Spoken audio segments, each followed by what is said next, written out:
So these two seemingly insignificant pieces of foam right here is probably one of the best things that I've come across in a long time.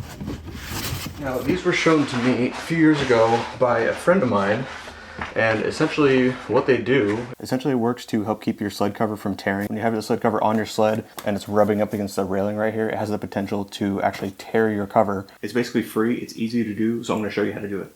I've seen it happen plenty of times over the years, and unfortunately I've also experienced it myself. These covers are by no means cheap, but they are cheap insurance to help keep your sled from getting dirty, and maybe even save it from getting scratches or nicks from road debris, or maybe even the occasional low-hanging tree branch if you happen to have it up on your sled deck and you're going up a mountain road.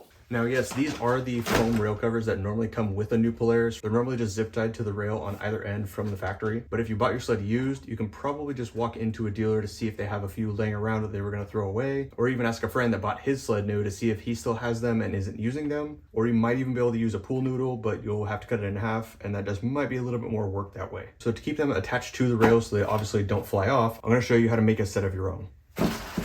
These rail covers right here were from my brand new Boost. You'll need a couple more things though. You'll need a little bit of duct tape, a couple mini bungee cords, and some zip ties.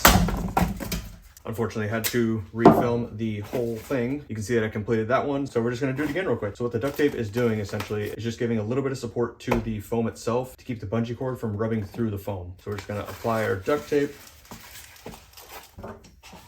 give it a little trim. Now we're ready to put the bungee cord on. For this, you're just gonna make two little holes in the duct tape and the foam, go all the way through. And then fish your zip tie through.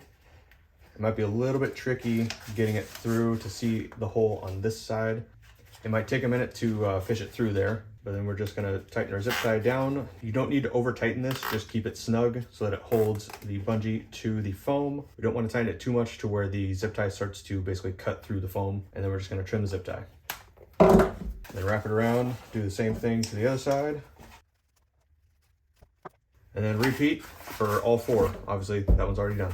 Attaching them to the sled is very straightforward. They slip right on.